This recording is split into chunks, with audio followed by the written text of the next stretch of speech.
को जय मसीह की। परमेश्वर का धन्यवाद हो। परमेश्वर ने हमें संभाल कर रखा, एक नया दिन दिया परमेश्वर ने हमारे जीवन में दिया, इसलिए मैं परमेश्वर का धन्यवाद करती हूँ। और मैं आज का दिन में मैं परमेश्वर का वचन से बातचीत करूँगी और आप लोग के साथ। और मैं आशा करती हूँ कि आप इस वचन को सुनेंगे और प्रभु में आगे बढ़ेंगे।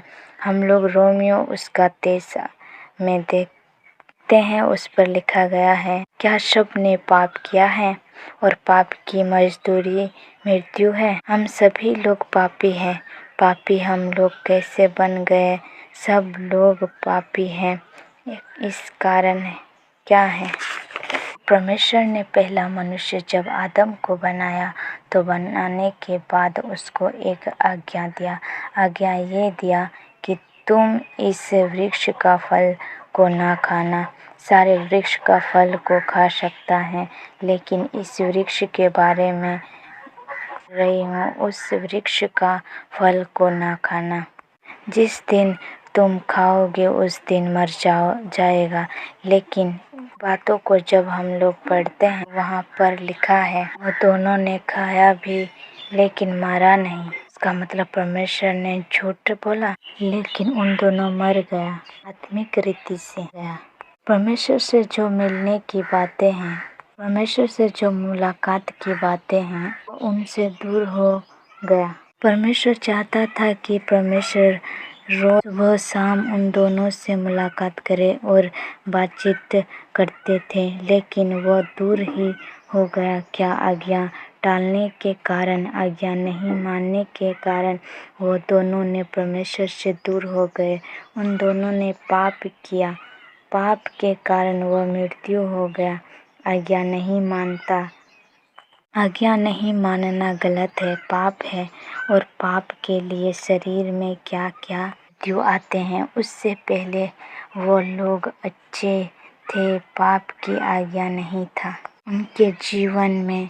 लेकिन जब उन दोनों ने आज्ञा को टाल दिया, तभी उनके जीवन में पाप आ गया। पाप आया तो मृत्यु, लेकिन हम लोग अभी पाप के भागीदार हैं। इस मृत्यु में भागीदारी हैं, तो हमें सोचना चाहिए कि इस मृत्यु का देश से हमें कौन छुड़ाएगा, कौन बचाएगा। मृत्यु का देश से कौन बचा सकता है, कौन छुड़ा सकता। ये बहुत ही इम्पोर्टेंट है। हम लोग मर जाएंगे, लेकिन बाइबल बताती है मरने के बाद भी और एक जीवन है। तो उस जीवन में कैसे प्रवेश करेंगे?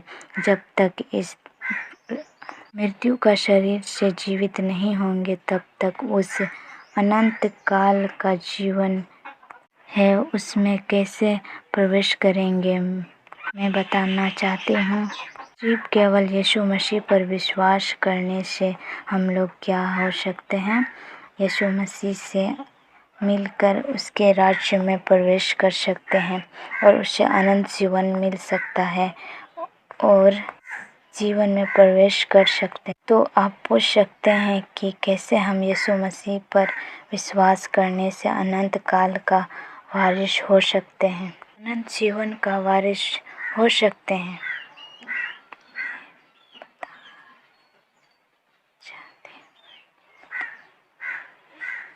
मैं बताना चाहती हूँ, रोमियो की पत्री उसका अध्याय में आप पढ़ेंगे तो वहाँ पर लिखा है कि हे मृत्यु तेरा जय कहाँ है।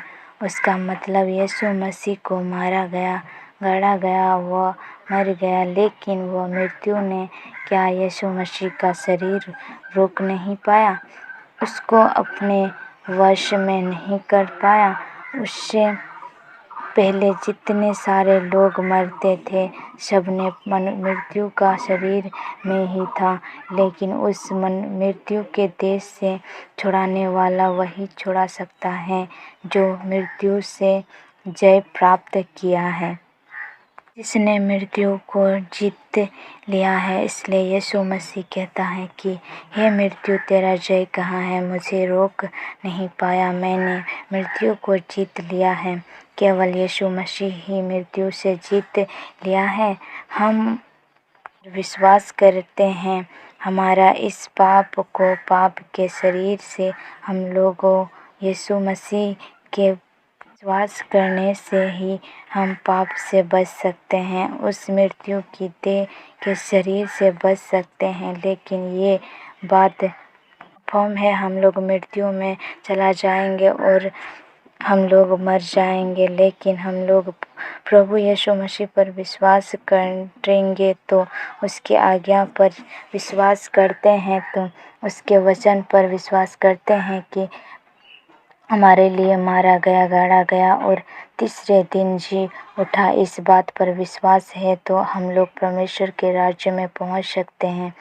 हमें वह मृत्यु अपने कब्जे में नहीं कर सकता, क्योंकि हम जिस पर विश्वास करते हैं उसने मृत्यु से जीत लिया है। इसलिए हम यही उम्मीद करेंगे, हम उस परमेश्वर पर विश्वास करें जिसने मृत्यु को जीत लिया है। उस यीशु मसीह पर विश्वास करें जिसको मृत्यु ने अपने वश में नहीं कर पाया, जिसके कारण हम लोग परमेश्वर के साथ एक दिन जाएंगे।